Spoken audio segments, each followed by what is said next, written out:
ശേഷമാണ് പിണറായിയുടെ വീട്ടിലെ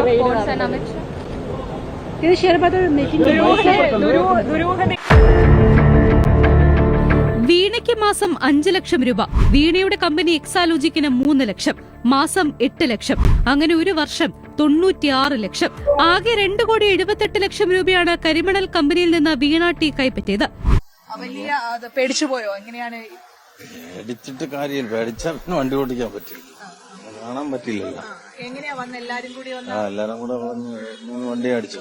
ഒരു കള്ളന് വേണ്ടി കട്ടയെറിഞ്ഞ് കേന്ദ്രസേനയെ കൊലപ്പെടുത്തുവാൻ പോകുന്ന അക്രമി സംഘത്തോടാണ്. കള്ളൻ ഒരു പക്ഷേ സംഘപരിവാറുമായിട്ടുള്ള രഹസ്യബന്ധത്തിന്റെ പേരിൽ മുട്ടിലിഴഞ്ഞോ കുമ്പിട്ട് നിന്നോ ആ കേസിൽ നിന്ന് ഊരിപ്പോരുമായിരിക്കും. മുൻ മുഖ്യമന്ത്രി പിണറായി വിജയന്റെ വീട്ടിൽ ഇന്നലെ റെയ്ഡ് നടന്ന വാർത്ത നിങ്ങൾ എല്ലാവരും അറിഞ്ഞു കാണുമല്ലോ. എന്തിന്റെ പേരിലായിരുന്നു ആ റെയ്ഡ് നടന്നത്? ഈ പറയുന്ന പിണറായി വിജയന്റെ മകളായിട്ടുള്ള വീണ ജോർജിന്റെ ഒരു 1.5 കോടി രൂപയുടെ ഒരു ട്രാൻസാക്ഷനുമായിട്ട് ബന്ധപ്പെട്ടിട്ടായിരുന്നു ED റെയ്ഡ് ചെയ്തിട്ടുണ്ടായിരുന്നത്. അതായത് കരിമണൽ കർത്ത എന്ന് പറയുന്ന ഒരു വ്യക്തിക്ക് ഈ പറയുന്ന 1.5 കോടി രൂപ പുറത്തെങ്ങാണ്ട് ഒരു ട്രാൻസാക്ഷൻ നടന്നിട്ടുണ്ടായിരുന്നു. അപ്പം അതിൻ്റെ സോഴ്സ് എങ്ങനെയാണ്, എന്താണ് എന്ന് സ്വാഭാവികമായിട്ടും അത് അന്വേഷിക്കേണ്ട ഒരു ഉത്തരവാദിത്വം അവർക്കുണ്ട്, അല്ലേ? അപ്പം ഇത് ശരിക്കും പറഞ്ഞാൽ ഇതിപ്പം EDയുടെ റെയ്ഡ് എന്ന് പറഞ്ഞു കഴിഞ്ഞാൽ ഈ പറയുന്ന പിണറായി വിജയന്റെ വീട്ടിലോട്ട് മാത്രമല്ല, സകലമാന പേരുടെ പേജിൽ സോണിയാഗാന്ധിയുടെ വീട്ടിൽ ആയിക്കോട്ടെ, രാഹുൽ ഗാന്ധിയുടെ ആയിക്കോട്ടെ, എന്തിന് സെലിബ്രിറ്റീസിൻ്റെ കാര്യങ്ങളായിക്കോട്ടെ, ഇവരുടെ എല്ലാവരുടെ വീടുകളിൽ ED റെയ്ഡ് പോകാറുണ്ട്. അതായത് അത് അവരുടെ ജോലിയാണ് അവർ ചെയ്യുന്നത്. ആ റെയ്ഡ് ചെയ്തെന്നും പറഞ്ഞിട്ട് അവരുടെ വണ്ടി തല്ലിപ്പൊളിക്കാനും അവരെ തെറി പറയാനും നിൽക്കേണ്ട വല്ല കാര്യം ഇവിടെ ഉണ്ടോ? അതായത് യാതൊരുവിധ ബോധവും ഇല്ല യുവമാർക്ക് എന്ന് വീണ്ടും വീണ്ടും തെളിയിക്കുവാണ്. പിണറായി വിജയനൊക്കെ അതിനുശേഷം വന്നിരുന്ന കുറച്ച് ഡയലോഗൊക്കെ അടിക്കുന്നതൊക്കെ കണ്ടിട്ടുണ്ടായിരുന്നു. ശരിക്കും പറഞ്ഞാൽ പിണറായി വിജയന് വേണമെങ്കിൽ ഇങ്ങനെ ഒരു സംഭവം നടക്കാതിരിക്കാൻ വേണ്ടി പല കാര്യങ്ങളും അവിടെ ചെയ്യാൻ പറ്റും. ഇതിപ്പോൾ എന്ന് പറഞ്ഞു കഴിഞ്ഞാൽ മനഃപൂർവ്വം അവരെ ആക്രമിക്കാനായിട്ട് പ്ലാൻ ചെയ്തൊരു കാര്യമായിട്ടാണ് എനിക്ക് തോന്നുന്നത്. ഒറ്റ ഒരുത്തിനെ വെറുതെ വിടരുത്, എല്ലാത്തിനും പിടിച്ച് അകത്താക്കണം. ഞാനിവിടെ ഒരു പാർട്ടിയും സപ്പോർട്ട് ചെയ്യുകയോ ഒരു പാർട്ടി ഇതാക്കുന്നില്ല. ഇപ്പം നാളെ VD സതീശൻ്റെ വീട്ടിൽ വന്നിട്ട് ഇങ്ങനെ സംഭവിച്ചു കഴിഞ്ഞാൽ ഞാൻ VDക്കെതിരെ സംസാരിക്കും. ഇത് ശരിക്കും പറഞ്ഞാൽ ഇതൊന്നും ഒരു കാരണവശാലും അംഗീകരിച്ചു കൊടുക്കാൻ പറ്റാത്തൊരു കാര്യമാണ്. ശരിക്കും പറഞ്ഞാൽ ആ ഒരു ഡ്രൈവർ ഈ വണ്ടി തല്ലി പൊളിക്കുന്ന കണ്ടിട്ടുണ്ടായിരുന്നല്ലോ, ആ ഡ്രൈവറിന് എന്തെങ്കിലും സംഭവിച്ചു കഴിഞ്ഞായിരുന്നെങ്കിൽ ആര് സമാധാനം പറഞ്ഞേനെ? വണ്ടിയൊക്കെ അടിച്ചങ്ങ് പൊട്ടിക്കുകയാണ്. ഇവൻ്റെയൊക്കെ വീട്ടിൽ ഇരിക്കുന്നവരെയൊക്കെ എന്തോ ചെയ്തെന്നും പറഞ്ഞിട്ടുള്ള രീതിയിലാണ് യവന്മാർ വന്ന് ആ വണ്ടിയൊക്കെ തല്ലി പൊളിക്കുന്നത്. എന്തായാലും കേന്ദ്ര ഗവൺമെൻറ്റിനെയൊക്കെയാണ് തൊട്ട് കളിച്ചിരിക്കുന്നത്. എല്ലാ എണ്ണം ഓടും. കുറച്ച് നാൾ നീയൊക്കെ പോയി ആത്ത് കട, എൻ്റെ കഴപ്പങ്ങ് തീരട്ട്. എന്തായാലും ഞാനിവിടെ ആ ഡ്രൈവറിൻ്റെ വീഡിയോ ഇവിടെ കാണിക്കുക. ഇന്ന് രാവിലെ ആ ഒരു വീഡിയോ മനോരമ ന്യൂസിനകത്ത് വന്നിട്ടുണ്ടായിരുന്നു. ഒരു വാടകയ്ക്കെടുത്ത ടാക്സി, ആ ടാക്സിയാണ് CPM പ്രവർത്തകർ അടിച്ച് തകർത്തിരിക്കുന്നത്. ആ ടാക്സിയുടെ ഡ്രൈവർക്കാണ് ഇപ്പോൾ പരിക്കേറ്റിരിക്കുന്നത്. വലിയ പേടിച്ചുപോയോ? എങ്ങനെയാണ്? പേടിച്ചിട്ട് കാര്യമില്ല, പേടിച്ചാൽ വണ്ടി ഓടിക്കാൻ പറ്റില്ല, കാണാൻ പറ്റില്ലല്ലോ. എങ്ങനെയാ വന്ന് എല്ലാരും കൂടി എല്ലാരും കൂടെ വണ്ടി അടിച്ചു? 3 വണ്ടി. ആർക്കെങ്കിലും പരിക്കുണ്ടോ? ഒരു ഡ്രൈവർക്ക് പരിക്കുണ്ട്, കണ്ണിലൊക്കെ പരിക്കുണ്ട്. അല്ലല്ല, കല്ല് വെച്ച് ഇടിച്ചത്, ഹോസ്പിറ്റലിലായ. നമ്മളെ കൂടെ വന്ന ഒരു ഡ്രൈവറാണ്. ജീവിക്കാൻ വേണ്ടി നടക്കുന്ന ആൾക്കാരാ. നിനക്കൊക്കെ വല്ല വേറെ എന്തെങ്കിലും വല്ല പ്രശ്നം ഉണ്ടെങ്കിൽ നീയൊക്കെ വല്ല മാനസിക രോഗ ആശുപത്രിയിലും പോയി കടാ. ബാക്കിയുള്ള പാവങ്ങളുടെ തലയിലോട്ട് കയറേണ്ട കാര്യം എന്തുവാ? പിണറായി വിജയൻ്റെ വീട്ടിൽ ED റെയ്ഡ് നടന്നെന്നും പറഞ്ഞിട്ട് ഇത്രയും ബഹളം ഇവിടെ ഉണ്ടാക്കേണ്ട കാര്യം എന്തുവാ? അങ്ങനെ ഉണ്ട് എത്ര പേര് ഇവിടെ ഓരോ ബഹളങ്ങൾ ഉണ്ടാക്കണം. പിണറായി വിജയൻ്റെ ന്യായീകരണവും പിന്നെ ജോൺ ബ്രിട്ടാസിൻ്റെ ന്യായീകരണവും ഒക്കെ കണ്ടിട്ട് എനിക്ക് സത്യം പറഞ്ഞാൽ എന്താ പറയേണ്ടതെന്ന് എനിക്കറിയത്തില്ല. ഒരു കാര്യം എനിക്ക് ഉറപ്പായി, ഈ പ്രാവശ്യം ഈ VD സതീശ മുഖ്യമന്ത്രിയായല്ലോ, അപ്പം ജനങ്ങൾക്ക് തെറ്റിയിട്ടില്ല. അതാണ് ഇതിൽ കൂടി എനിക്ക് മനസ്സിലായത്. ഒരു റെയ്ഡ് ചെയ്യാൻ വരുന്നതെന്ന് പറഞ്ഞാൽ അവരുടെ ജോലിയാണ്. അവരാ ജോലി ചെയ്ത് അവർ പൊക്കോട്ടെ എന്നും പറഞ്ഞിട്ട് അവരെ ബുദ്ധിമുട്ടിക്കുന്നത് എന്തിനാ? നിൻ്റെയൊക്കെ ഉള്ളിലുള്ള ക്രിമിനൽ സ്വഭാവങ്ങൾ എന്താണ് എന്ന് പുറത്തു വരുവാണ്. ഇനി ജോൺ ബ്രിട്ടാസിൻ്റെ ഒരു വീഡിയോ നമുക്ക് കാണാം. ഇന്ത്യയിൽ ക്യാഷ് കൊടുക്കുന്നതിനൊരു കണക്കുണ്ട്. ഇത്ര രൂപയെ കൊടുക്കാൻ പാടുള്ളൂ. 20,000 രൂപയ്ക്ക് മേലുണ്ടെങ്കിൽ അത് രേഖാമൂലമായിരിക്കും. നോക്കുക, 15 ലക്ഷം 20 ലക്ഷം വാങ്ങിയവർ സമ്മതിക്കുന്നു, കൊടുത്തവർ സമ്മതിക്കുന്നു. എന്തെങ്കിലും അന്വേഷണം നടത്തിയോ? അതേസമയം നിയമാനുസൃതമായിട്ടുള്ള ഒരു ബിസിനസിന്റെ ഭാഗമായി നികുതി അടച്ചു വാങ്ങിയെന്ന് ആ മഹിള, ആ വനിത ചെറുപ്പക്കാരി പറഞ്ഞു. അതൊക്കെ നിങ്ങൾ പറയുന്നതല്ലേ? ഇതിപ്പം അന്വേഷിക്കേണ്ട ഉത്തരവാദിത്തം അവർക്കില്ലേ? ഇത് അന്വേഷിക്കാനായിട്ടുള്ള നമ്മുടെ നാട്ടിൽ അതിനുള്ള ഉദ്യോഗസ്ഥരൊക്കെ ഉണ്ട്. അവരന്വേഷിച്ച് കണ്ടുപിടിക്കട്ടെ. നിങ്ങളെ പറച്ചിൽ കേട്ട് കഴിഞ്ഞ് ഇതെല്ലാം നിങ്ങൾ കണ്ട് ബോധ്യപ്പെട്ടെന്നുള്ള രീതിയിലാണല്ലേ? അതും പോട്ട് അന്വേഷിക്കാൻ വരുന്ന ആൾക്കാരുടെ തടഞ്ഞു വയ്ക്കുക, അവരുടെ വണ്ടി അടിച്ച് പൊട്ടിക്കാൻ ശ്രമിക്കുക, അതൊക്കെയാണോ അതിൻ്റെ ഒരു മര്യാദ? ആണോ ഇവിടുത്തെ ഏറ്റവും വലിയ കുറ്റകൃത്യം എന്ന് പറയുന്നത്? അങ്ങനെയാണെങ്കിൽ അന്വേഷിക്കുന്നതിന് യാതൊരു തടസ്സവുമില്ല. 2019 മുതൽ അന്വേഷിച്ചുകൊണ്ടിരിക്കുകയാണ്. അന്വേഷിക്കട്ടെ. അതായത് സഖാവ് പിണറായി വിജയനെ പോലുള്ള വളരെയധികം ബഹുമാനം ആർജിക്കുന്ന ഒരു വ്യക്തിയെ ബഹുമാനം ആർജിക്കുന്ന ഒരു വ്യക്തിയെ കോടതി വിധിയെ തുടർന്നാണ് അവരവിടെ റെയ്ഡിന് വന്നത്. കോടതി വിധിയെ വരെ നീയൊക്കെ സത്യം പറഞ്ഞ് നിഷേധിക്കുവാണ്. ഒറ്റ ഒരുത്തൻ്റെയും വിടരുത്, എല്ലാത്തിനും പേരിൽ കേസെടുക്കണം. കാര്യം എന്ന് വെച്ച് കഴിഞ്ഞാൽ കോടതി വിധിയെ മാനിക്കുന്നില്ല, ഈ പറയുന്ന ED-യിലെ ഓഫീസേഴ്സിനെ മാനിക്കുന്നില്ല. ഇത് ഇവിടുത്തെ നിയമമാണ്. ഇവർക്ക് എന്തെങ്കിലും സെപ്പറേറ്റ് നിയമം വല്ലതും ഉണ്ടോ? എനിക്കറിയാൻ വയ്യ. അത് കണക്ക് തന്നെ ഞാൻ ഈ അടുത്ത് കണ്ടിട്ടുണ്ടായിരുന്നു. പിണറായി വിജയൻ്റെ വീട്ടിൽ ഇപ്പോഴും സ്റ്റിൽ പോലീസ് പ്രൊട്ടക്ഷന് വേണ്ടിയിട്ട് നിൽക്കുവാണ്. അവർ നിൽക്കുന്നതും താമസിക്കുന്നതും ഒക്കെ ഒരു പഴയ പൊളിഞ്ഞ വണ്ടിക്കകത്താണ് ആ പോലീസ് ഓഫീസേഴ്സ്. അധികാരം കാര്യങ്ങളൊക്കെ കയ്യിൽ നിന്ന് പോയി. ഇനിയും എന്തിനാണ് ഈ പോലീസ് ഓഫീസേഴ്സിനെയൊക്കെ അവിടെ കൊണ്ടുവന്ന് നിർത്തിയിരിക്കുന്നത്? എനിക്ക് പിടി കിട്ടുന്നില്ല. എന്തൊക്കെയാണ് ഇവിടെ നടക്കുന്നത്? അപമാനിച്ച് ടാർഗറ്റ് ചെയ്ത് ഇതുപോലുള്ള മാധ്യമങ്ങൾക്ക് ഇന്നലെ തന്നെ ചോർത്തിക്കൊടുത്ത് കുറ്റപത്രം ആരുടെ കൈ കിട്ടാൻ അർഹതയുള്ളത്? കുറ്റപത്രം ഇങ്ങനെ മാധ്യമങ്ങളുടെ കൈ കിട്ടി. കുറ്റപത്രം കിട്ടാൻ അർഹതയുള്ളവരാരാണ്? അതായത് വാദി, പ്രതി, ഇവരൊക്കെയല്ലേ, കംപ്ലൈനൻ്റൊക്കെ അല്ലേ? എങ്ങനെ കുറ്റപത്രം ചോർന്നു? എങ്ങനെ ഇന്നത്തെ റെയ്ഡിൻ്റെ വിവരങ്ങൾ മാധ്യമങ്ങൾക്ക് പറഞ്ഞു കിട്ടി? എല്ലാ തരത്തിലുള്ള നിയമങ്ങളിൽ ലംഘിച്ചുകൊണ്ടുള്ളതാണ് നടക്കുന്നത്. ഏത് അന്വേഷണവും ഇവിടെ ഇപ്പോൾ ED റെയ്ഡ് നടക്കുന്നു. കേരളത്തിലെ മഹത്തായിട്ടുള്ള പ്രസ്ഥാനമാണ് CPM-ന്. ഇയാൾക്കൊക്കെ സത്യം പറഞ്ഞ ഉളുപ്പുണ്ടോ ഇങ്ങനെ വന്ന് ന്യായീകരിക്കാനായിട്ട്? എനിക്ക് അറിയാൻ മേലാണ്ട് ഞാൻ ചോദിക്കുമോ, ഇയാളൊക്കെ ചോറല്ലേ തിന്നുന്നത്? ഇവർക്കൊക്കെ സെപ്പറേറ്റ് വേറെ വല്ല നിയമം വല്ലതും ഉണ്ടോ? ഇനി നമ്മുടെ VD സതീശൻ്റെ ഒരു വീഡിയോ പുറത്തു വന്നിട്ടുണ്ട്. ഇന്ന് മാധ്യമങ്ങളെ കണ്ടിട്ടുണ്ടായിരുന്നു. ഇതിനെപ്പറ്റി ചോദിക്കുന്ന സമയത്ത് പുള്ളിക്ക് ഒരു അക്ഷരം വേണ്ടിയിട്ടില്ല. ശേഷമാണ് പിണറായിയുടെ വീട്ടിലെ ദുരൂഹതയുണ്ട് എന്നാണ് പുള്ളി ഇതിൽ കാണിക്കുന്ന ആക്ഷൻ എന്ന് പറഞ്ഞാൽ ഇപ്പം നിനക്കൊക്കെ മനസ്സിലായല്ലേ സ്വഭാവം എന്താണെന്ന്. അത്രയേ ഉള്ളൂ. പുള്ളി സത്യപ്രതിജ്ഞ ചെയ്ത് കഴിഞ്ഞതിന് ശേഷം പുള്ളി കുറച്ച് കാര്യങ്ങൾ പറഞ്ഞിട്ടുണ്ടായിരുന്നു. അതിൽ പ്രധാനമായിട്ട് പറഞ്ഞൊരു കാര്യമായിരുന്നു ഈ മുഖ്യമന്ത്രി കരിങ്കൂടി പൊക്കി കാണിച്ചു എന്നും പറഞ്ഞിട്ട് കുറച്ച് പ്രവർത്തകരെ എടുത്തിട്ട് അടിക്കുന്ന കുറച്ച് സീനുണ്ടായിരുന്നു. കുറേ പോലീസുകാരും പിന്നെ ഈ ഗൺമാന്മാരും കൂടെ ചേർന്നിട്ട് വളഞ്ഞിട്ട് അടിച്ചിട്ടുണ്ടായിരുന്നു. ഇതിനെല്ലാം പ്രതികാരമായിട്ട് പുള്ളിക്കാരൻ ഈ സത്യപ്രതിജ്ഞ ചെയ്ത് കഴിഞ്ഞിട്ട് പുള്ളിക്കാരൻ പറഞ്ഞ കുറച്ച് ഡയലോഗായിരുന്നു. ഇത് ആരാണോ ചെയ്തത് അതിനെതിരെ നിയമ നടപടി എടുക്കണം. അതിന് പ്രത്യേക ഒരു പോലീസ് ഓഫീസറിനെയും പുള്ളിക്കാരൻ അതിന് നിയമിച്ചിട്ടുണ്ടായിരുന്നു. ശരിക്കും പറഞ്ഞു കഴിഞ്ഞാൽ ഇപ്പം ഈ പുള്ളിയുടെ ഒരു ചിരി, അതായത് VD സതീശൻ്റെ ഈ ഒരു ചിരി കാണുന്ന സമയത്ത് എനിക്ക് ഫീൽ ചെയ്തൊരു കാര്യം എന്ന് വെച്ച് കഴിഞ്ഞാൽ ഇപ്പം നിനക്കൊക്കെ മനസ്സിലായല്ലോ തനിക്കോണം എന്താണ് എന്ന്. അത്രയേ ഉള്ളൂ. CPM ഒക്കെ ആരോപിക്കുന്നത്. Let's solve this. We'll ask on the court. Sir, would you like to speak about the... अभी नहीं बोल रहा, just let's talk off the court. ശേഷമാണ് പിണറായിയുടെ വീട്ടിലെ ദുരൂഹതയുണ്ട് എന്നാണ് CPM ഒക്കെ ആരോപിക്കുന്നത്. Let's solve this. We'll ask on the court. Sir, would you like to speak about the...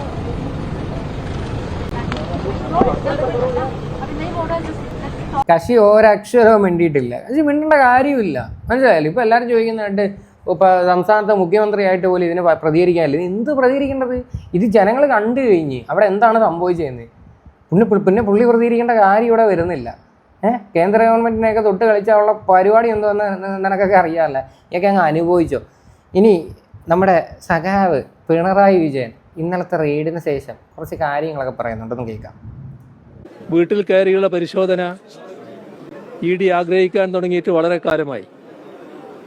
ഈ പരിശോധന ചിലർക്കെല്ലാം വലിയ മനസ്സംതൃപ്തി നൽകുമെന്നാണ് തോന്നുന്നത്. വീട്ടിൽ കയറിയുള്ള പരിശോധന ശരിക്കും പറഞ്ഞാൽ ഈ വീണ വിജയൻ ശരിക്കും പറഞ്ഞാൽ എവിടെ താമസിക്കുന്നത്? പിണറായി വിജയൻ്റെ കൂടെയാണ് താമസിക്കുന്നതെന്നാണ് ഈ വാർത്തകളിലൊക്കെ പറയുന്നത് കേട്ടോ. അപ്പം സ്വാഭാവികമായിട്ടും അവരവിടെ വന്ന് റെയ്ഡ് ചെയ്യും. അല്ലെങ്കിൽ പിണറായി വിജയൻ എന്ന് പറയുന്നത് വീണയുടെ ആരാണ്? അച്ഛനാണ്.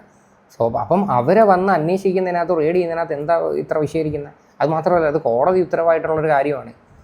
അപ്പം ഈ വീട്ടിൽ കയറിയുള്ള അന്വേഷണം കുറേ നാളായിട്ട് പ്ലാൻ ചെയ്യുന്നു. ഇതാണെന്ന് ഇനിയിപ്പോൾ മുഖ്യമന്ത്രിയല്ല, ഇനി വേറെ ആരാണെന്ന് പറഞ്ഞു കഴിഞ്ഞാൽ അവർ വന്ന് റെയ്ഡ് ചെയ്യും. അത് അവരുടെ ഡ്യൂട്ടിയാണ്.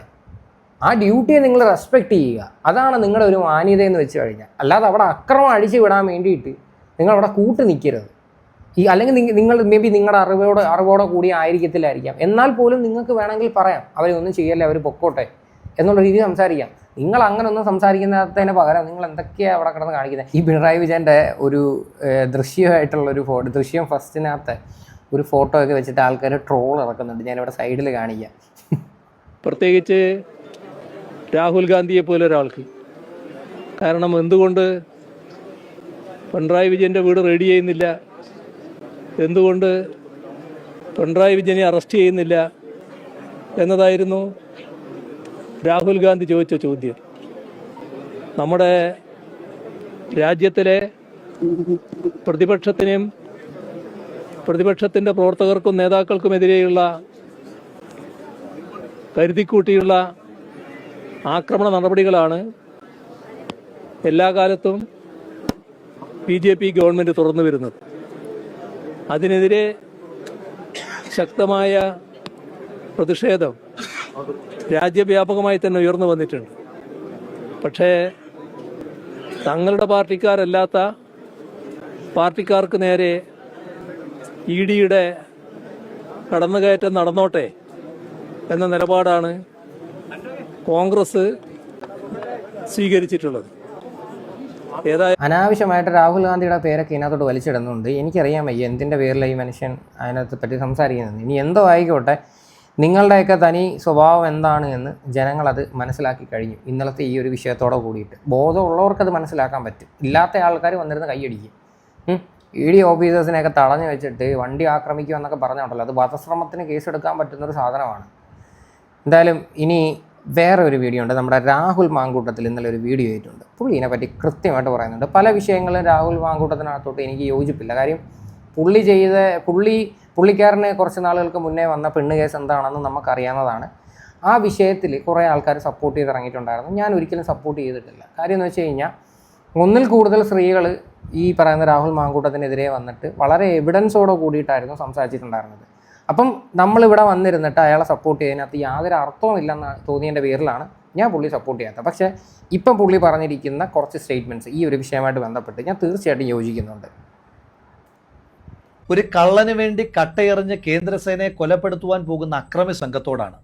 കള്ളൻ ഒരു പക്ഷേ സംഘപരിവാറുമായിട്ടുള്ള രഹസ്യബന്ധത്തിന്റെ പേരിൽ മുട്ടിലിഴഞ്ഞോ കുമ്പിട്ട് നിന്നോ ആ കേസിൽ നിന്ന് ഊരിപ്പോരുമായിരിക്കാം. പക്ഷേ കേന്ദ്രസേനയെ കട്ടയെറിഞ്ഞ് കൊലപ്പെടുത്തുവാൻ ശ്രമിച്ച കേസിൽ നിങ്ങൾ ഓരോ അക്രമി സംഘത്തിലെ അംഗങ്ങളും അഴിയെണ്ണുമെന്നുള്ള കാര്യം കട്ടായമാണ്. സത്യമാണ്. കാര്യം ഇത് സെൻട്രൽ ഗവൺമെൻറ്റിനെയൊക്കെ തൊട്ട് കളിച്ചു കഴിഞ്ഞാൽ അതിൻ്റെയൊക്കെ ഭവിഷ്യത്ത് നിനക്കൊന്നും അറിയാത്തത് കൊണ്ടാണ് ഇതിൻ്റെയൊക്കെ ഊപ്പാട് വരും. ഇത് മാത്രമല്ല, അവർ ഇന്ന് റിപ്പോർട്ട് കൊടുത്തിട്ടുണ്ട് മനഃപൂർവ്വം കരുതി കൂട്ടി ചെയ്തതെന്നുള്ള രീതിയിൽ. ആ വാർത്ത നമുക്ക് വയ്ക്കാം. ഇന്ന് രാവിലെ വിജയന്റെ വീട്ടിലും വിജയന്റെ മകൾ വീണ വിജയന്റെ വീട്ടിലും വീണ വിജയന്റെ ഭർത്താവ് മുഹമ്മദ് റിയാസിന്റെ വീട്ടിലും അടക്കം റെയ്ഡ് നടക്കുന്നതിന്റെ പേരിൽ കാസർഗോഡ് മുതൽ തിരുവനന്തപുരം വരെ എത്ര വലിയ അക്രമ അഴിഞ്ഞാട്ട അരാജകത്വമാണ് CPMന്റെ അക്രമി സംഘം അഴിച്ചുവിട്ടുകൊണ്ടിരിക്കുന്നത്. സാധാരണഗതിയിൽ വിജയൻ പറയാറുണ്ട്, എനിക്ക് മടിയിൽ കനമില്ല, അതുകൊണ്ട് വഴിയിൽ ഭയമില്ല എന്ന്. വഴിയിൽ ഭയമില്ലാത്ത ആള് എന്തിനു വേണ്ടിയിട്ടാണ് ഇങ്ങനൊരു കൊട്ടേഷൻ സംഘത്തെ ഇറക്കി വിട്ട് അന്വേഷണ സംഘത്തെ ഭയപ്പെടുത്തി കേസിൽ നിന്ന് രക്ഷപ്പെടുവാൻ ശ്രമിക്കുന്നത്? ഇനിയും കേരളത്തിന് ഇതുവരെ ബോധ്യമായിട്ടില്ലാത്ത, ഈ നാട്ടിലെ അന്വേഷണ ഏജൻസിക്ക് ബോധ്യമായിട്ടില്ലാത്ത ഒരു ചോദ്യം ഇന്ന് വിജയന് വേണ്ടി ആക്രമിക്കാൻ റോഡിലേക്ക് ഇറങ്ങിയ അക്രമി സംഘത്തോട് ചോദിക്കുന്നു. നിങ്ങൾക്കെങ്കിലും പറഞ്ഞു തരാമോ, എന്തിനു വേണ്ടിയിട്ടാണ് വിജയന്റെ മകൾ വീണ വിജയന് കരിമണൽ കർത്തയെ പോലെ ഷെയ്ഡി ക്യാരക്ടറിലുള്ള ഒരു വ്യക്തി 1.72 കോടി രൂപ കൊടുത്തിരിക്കുന്നത്? സത്യമല്ലേ? എന്തിൻ്റെ പേരിലാണ്, എന്തിനാണ് ആ ഒരു ട്രാൻസാക്ഷൻ നടന്നത്? അത് തെളിയിക്കേണ്ട ഒരു ഉത്തരവാദിത്തമില്ലേ? അതിന് പകരം അത് ചോദ്യം ചെയ്യാൻ ചെല്ലുന്ന ആൾക്കാരെ വളർന്ന് അടിക്കാനും തൊഴിക്കാനും ഒക്കെ ചെല്ലുന്നത് അത് എവിടുത്തെ നിയമമാണ്? അതാണ് ഒരു ന്യായം എന്ന് വെച്ച് കഴിഞ്ഞാൽ. എന്ത് സേവനം ചെയ്തതിന്റെ പേരിലാണ് വീണ വിജയന് അന്നത്തെ മുഖ്യമന്ത്രിയുടെ മകൾക്ക് കരിമണൽ കർത്ത മാസപ്പടി കൊടുക്കുന്നതെന്ന് നിങ്ങളെങ്കിലും പറഞ്ഞു തരാമോ? നിങ്ങൾ സമരവുമായി ഇറങ്ങുന്ന ചെറുപ്പക്കാരായിട്ടുള്ള CPMന്റെ അക്രമി സംഘത്തിലെ ആളുകളോട് എനിക്ക് സൂചിപ്പിക്കാനായിട്ടുള്ളത്, നിങ്ങൾ ജയിലിൽ കിടക്കും, നിങ്ങളുടെ അമ്മമാർ കണ്ണീര് കുടിക്കും മക്കളെ കുറിച്ചോർത്ത്. പക്ഷേ വിജയൻ അപ്പോഴും സ്വന്തം മക്കളെ വളരെ സേഫായിട്ട് പ്ലേസ് ചെയ്തിട്ടുണ്ട്. മൂത്ത മകനെ വിദേശത്ത് ഒരു കമ്പനിയിൽ വളരെ സുരക്ഷിതമായി വെച്ചിരിക്കുകയാണ്. ഇഷ്ടംപോലെ ശമ്പളവും അതിലേറെ കിമ്പളവും കിട്ടുന്നുണ്ട്. മകൾക്ക് മാസപ്പടി കിട്ടുന്നുണ്ട്. നിങ്ങൾക്കൊക്കെ ജയിലിൽ ഗോതമ്പുണ്ട ഇപ്പോൾ ഇല്ല, ചപ്പാത്തി മാത്രമേ കിട്ടുകയുള്ളൂ എന്നുള്ളൊരു ഓർമ്മ നിങ്ങൾക്കുണ്ടാകണം. വിഷമിക്കുന്നത് നിങ്ങളുടെ കുടുംബമായിരിക്കും എന്നുള്ള ബോധം ഇങ്ങനെ കട്ടയേറിഞ്ഞ ആളെ കൊല്ലാനായിട്ട് ഇറങ്ങുമ്പോൾ ഉണ്ടാകണം. അതെ, നീയൊക്കെ സത്യം പറഞ്ഞു കഴിഞ്ഞാൽ വല്ലവർക്കും വേണ്ടി ഇമാരി പണികൾ ചെയ്യുന്ന സമയത്ത് നിൻ്റെയൊക്കെ വീടായിരിക്കും പട്ടിണിയാവണത്. ഒരു ബോധവും ഇല്ലാതെ വന്നിരുന്നിട്ട് കട്ട എറിയുന്നു, എന്തൊക്കെയാണ് കാണിക്കുന്നത് ആലോചിക്കുക. ആ ഒരു സംഭവത്തിൽ എന്തെങ്കിലുമൊക്കെ സംഭവിച്ചിട്ടുണ്ടായിരുന്നുവെങ്കിൽ ഇവിടെ എന്ത് സമ്മാനം പറഞ്ഞാൽ ഇവരുടെ ഈ ഒരു ക്രിമിനൽ, ഈ ഒരു സ്വഭാവമാണ് ശരിക്കും പറഞ്ഞു കഴിഞ്ഞാൽ വെളിയിൽ വന്നത്. അതിനെയൊക്കെ ഒരു കാരണവശാലും സപ്പോർട്ട് ചെയ്യരുത്. ഇവിടെ സ്ഥിരമായിട്ട് എല്ലാ ആൾക്കാരെയും ഇപ്പോൾ ഈ പറയുന്ന മെയിൻ മുഖ്യമന്ത്രി ആയിക്കോട്ടെ, അല്ലാതെ ഉള്ള ആൾക്കാരായിക്കോട്ടെ, സെലിബ്രിറ്റീസ് ആയിക്കോട്ടെ, അവരുടെ ജോലിയാണ് ചെയ്യുന്നത്. അവർക്ക് സംശയങ്ങളോ കാര്യങ്ങളോ ഉണ്ടെങ്കിൽ അവർ വന്ന് ചോദ്യം ചെയ്യും. നിങ്ങളുടെ ട്രാൻസാക്ഷൻ അല്ലെങ്കിൽ നിങ്ങളുടെ സോഴ്സ്, നിങ്ങൾ എവിടെ നിന്നാണ് പൈസ വന്നത് എടുത്തതെന്നുള്ളൊരു പ്രോപ്പർ സോഴ്സും കാര്യങ്ങളും ചോദിച്ചാൽ അത് അവിടെ തീരും. നേരെ മറിച്ച് അവരെ അടിക്കാനോ എടുക്കാനോ ഒക്കെ നിന്ന് കഴിഞ്ഞാൽ ഇതിനൊക്കെ എന്ത് ബോധമുണ്ട്? ഇന്ന് കണ്ട വളരെ ഭീതിജനകമായ ഒരു കാഴ്ചയുണ്ട്. റെയ്ഡ് നടത്തുന്നതിന്റെ പേരിൽ ED സംഘം വാടകയ്ക്ക് എടുത്തിട്ട് വന്നതാണെന്ന് തോന്നുന്നു. ഒരു ടാക്സി കാർ, ആ ടാക്സി കാറിന്റെ ചില്ലിലൊക്കെ കട്ടെറിയുകയാണ്. ആ വണ്ടി ഓടിക്കുന്ന സാധു മനുഷ്യൻ, ഒരുപക്ഷെ അദ്ദേഹം ED ഉദ്യോഗസ്ഥനൊന്നും ആയിരിക്കില്ല, ഏതെങ്കിലും ടാക്സി ഡ്രൈവർ ആയിരിക്കും. അയാൾ ജീവഭയത്താൽ അലമുറയിടുന്നത് നമ്മൾ വളരെ വേദനയോട് കൂടിയിട്ടാണ് കണ്ടത്. കണ്ണൂരിലും തിരുവനന്തപുരത്തും കാസർഗോഡ് തൊട്ട് തിരുവനന്തപുരം വരെ എല്ലാ പ്രദേശത്തും ഇങ്ങനെ അക്രമം അഴിച്ചു വിട്ടാൽ വിജയൻ രക്ഷപ്പെടുമെന്ന് നിങ്ങൾ വിചാരിക്കുന്നുണ്ടോ? വിജയനെ രക്ഷിക്കണമെന്ന് ആഗ്രഹിക്കുന്ന ആളുകൾ വലിയ വർത്തമാനമൊന്നും പറയാതെ ലളിതമായി പറഞ്ഞാൽ മതി. എന്തിനാണ് കരിമണൽ കർത്ത 1.73 കോടി രൂപ വീണ വിജയന് കൊടുത്തത്? അത് പറഞ്ഞാൽ കേസ് തീർന്നു. കേരളം ഒറ്റക്കെട്ടായിട്ട് ഒരുമിച്ച് വിജയന്റെ കുടുംബത്തോടൊപ്പം നിൽക്കും. ഇതിനെ ഇത്രയേ ഉള്ളൂ, സിമ്പിൾ കാര്യമാണ്. ഈ ഒരു കാര്യത്തിന് നിങ്ങൾക്ക് എക്സ്പ്ലനേഷൻ കൊടുക്കാൻ ഇല്ലാത്ത പക്ഷം ഇങ്ങനെയുള്ള പ്രവൃത്തികൾ കാണിക്കുന്നതിനകത്തോട്ട് എങ്ങനെ യോജിക്കാൻ പറ്റും? ഞാൻ ഇങ്ങനെയുള്ള പാർട്ടി വിഷയങ്ങളോ കാര്യങ്ങളൊന്നും ചെയ്യാത്തതാണ്. പക്ഷേ നമ്മൾ ഇത് കണ്ടു കഴിഞ്ഞാൽ സ്വാഭാവികമായിട്ടും പ്രതികരിച്ചു കൂടെ? തോന്നിവാസമല്ലേ ഈ കാണിക്കുന്നത്? ഇവരൊക്കെ ഇപ്പോഴും അധികാരം കയ്യിലില്ല, എന്നിട്ടും ഇവരുടെ ഒരു അഹങ്കാരം ഉണ്ടല്ലോ, അതാണ് ഇവിടെ കുറയാത്തത്. എന്തായാലും ഇത്രയാണ് സംഭവങ്ങൾ. എന്തായാലും ഇന്ന് ED റിപ്പോർട്ട് കൊടുത്തിട്ടുണ്ട്. ആ വാർത്തയും കൂടെ കണ്ടിട്ട് നമുക്ക് അവസാനിപ്പിക്കാം. EDക്കെതിരായ അക്രമത്തിൽ ഡയറക്ടറേറ്റിന് റിപ്പോർട്ട് സമർപ്പിച്ച ED സംഘർഷം ആസൂത്രിതമാണ് എന്നും റിപ്പോർട്ടിൽ പറയുന്നു. അതിനിടെ വീണയുടെ ഫോൺ പരിശോധന നിർണായകമാകുമെന്നാണ് EDയുടെ കണക്കുകൂട്ടൽ. CMRലുമായി ബന്ധപ്പെട്ട മുഴുവൻ സാമ്പത്തിക ഇടപാടുകളും അന്വേഷണ പരിധിയിൽ കൊണ്ടുവരാനാണ് EDയുടെ നീക്കം. കൊച്ചിയിൽ നിന്ന് അനൂപ് ദാസ് വിവരങ്ങളുമായി ചേരുന്നുണ്ട്. അനൂപ് ദാസ്, ഡയറക്ടറേറ്റിന് റിപ്പോർട്ട് നൽകിയിരുന്നതിൽ ഇത് കരുതിക്കൂട്ടിയുള്ള ഒരു ആക്രമണമാണ് നടന്നത് എന്നാണല്ലോ, വിശദാംശങ്ങൾ എന്താണ്? ഇപ്പോൾ എങ്ങനെ ഇരിക്കുന്നത്? കരുതിക്കൂട്ടി ചെയ്തെന്നുള്ള രീതിയിലാണ് ഡയറക്ടർക്ക് റിപ്പോർട്ട് കൊടുത്തിരിക്കുന്നവർ. നീയൊക്കെ കുറേ നാൾ പോയി അഴിയുണ്ട്. ഇനി എന്തെല്ലാം ഇൻഫ്ലുവൻസ് വെച്ചിട്ടായാലും യുവമാരൊന്നും വെളിയിലിറങ്ങാൻ പോകുന്നില്ല. അതെ, ആസൂത്രിതമായിട്ടുള്ള ഒരു ആക്രമണമാണ് നടന്നത് എന്ന് ഈ റിപ്പോർട്ടിൽ പറയുന്നുണ്ട്. അതുകൊണ്ട് തന്നെ ഉറപ്പായും അന്വേഷണത്തിനാണ് സാധ്യത. നേരത്തെ ബംഗാളിൽ ഇങ്ങനെ സംഭവിച്ചപ്പോൾ CBI അന്വേഷണം ഉണ്ടായിരുന്നു. സമാനമായ ഒരു അന്വേഷണത്തിന് ഇവിടെയും സാധ്യതയുണ്ട് എന്ന വിലയിരുത്തലിലാണ് ഉദ്യോഗസ്ഥർ ഉള്ളത്. എന്തായാലും ഈ വീണ ടിയുടെ ഫോൺ കഴിഞ്ഞ ദിവസം ഈ പരിശോധനയ്ക്കിടയിൽ കസ്റ്റഡിയിലെടുത്തിരുന്നു. ആ ഫോണിൻ്റെ പരിശോധന വളരെ നിർണായകമാകുമെന്നാണ് ED കരുതുന്നത്. അവർക്ക് വേണ്ട തെളിവുകൾ ഒരുപക്ഷെ ഫോണിൽ നിന്ന് ലഭിച്ചേക്കാമെന്ന് കരുതുന്നു. വീണയ്ക്ക് ലഭിച്ച എക്സാലോജിക്ക് വഴി ലഭിച്ച പണം എന്ത് ചെയ്തു എന്ന് ED അന്വേഷിക്കുന്നുണ്ട്. എവിടെയെങ്കിലും നിക്ഷേപിച്ചോ, വസ്തുക്കൾ വാങ്ങിയോ, അങ്ങനെ വാങ്ങിയിട്ടുണ്ടെങ്കിൽ എവിടെ, തുടങ്ങിയിട്ടുള്ള കാര്യങ്ങളൊക്കെ അന്വേഷണ പരിധിയിൽ ഉൾപ്പെടുത്തുന്നു. കൂടെ തന്നെ CMRൽ ഏതാണ്ട് 130 കോടിയുടെ വ്യാജ കണക്കുകൾ ഉണ്ടാക്കി ഒരു പറ്റിക്കൽ നടത്തിയിട്ടുണ്ട് എന്നുകൂടി നേരത്തെ തന്നെ EDക്ക് വ്യക്തമായിട്ടുണ്ട്. അത് എന്തിനൊക്കെ ആ പണം ഉപയോഗിച്ചു എന്ന അന്വേഷണം കൂടിയുണ്ട്. അതായത് ഈ വീണ ടിക്ക് നൽകിയ പണത്തെക്കുറിച്ച് മാത്രമല്ല അന്വേഷണം CMRൽ നടത്തിയ മറ്റ് ഈ സാമ്പത്തിക ഇടപാടുകളിലുമുണ്ട്. അങ്ങനെയാണ് എങ്കിൽ ഇപ്പോൾ UDFലെ സർക്കാരിൻ്റെ ഭാഗമായി നിൽക്കുന്ന പല നേതാക്കളും കൂടി അന്വേഷണ പരിധിയിലേക്ക് വരാനുള്ള സാധ്യതയുണ്ട്. നേരത്തെ കർത്തയുടെ അന്വേഷിക്കട്ടെ, അഴിമതികളെല്ലാം വെളിയിൽ വരട്ടെ. നേരായിട്ടുള്ള പൈസ ആണെങ്കിൽ യാതൊരുവിധ പ്രശ്നവും വരത്തില്ല. പക്ഷേ ഉടായ്പിലൂടെ ഉണ്ടാക്കിയ പൈസ ആണെങ്കിൽ അത് എത്ര കാലം ചെന്ന് കഴിഞ്ഞാൽ അത് വെളിയിൽ വന്നിരിക്കും. എന്തായാലും ഇവർ ഈ ചെയ്ത പ്രവൃത്തി നല്ലതാണെന്ന് ചിന്തിക്കുന്ന കുറച്ച് അവന്മാർ കാണണ്ടായിരിക്കും. അതായത് യാതൊരു ബോധവും വിവരവും ഇല്ലാത്ത ഇത്തരത്തിലൊക്കെയുള്ള ക്രിമിനൽ മൈൻഡ് ഉള്ളവന്മാർക്ക് ഇങ്ങനെയൊക്കെ ചിന്തിക്കാൻ പറ്റത്തുള്ളൂ. ED ഓഫീസേഴ്സിനെയൊക്കെ പിടിച്ചു വെച്ചിട്ട് അടിക്കാൻ ശ്രമിക്കുക, വണ്ടി അടിച്ച് പൊട്ടിക്കാൻ ശ്രമിക്കുക, വധശ്രമത്തിനും കൂടി അവർ കേസെടുത്ത് കഴിഞ്ഞാൽ നിൻ്റെയൊക്കെ കഴപ്പങ്ങ് തീരും.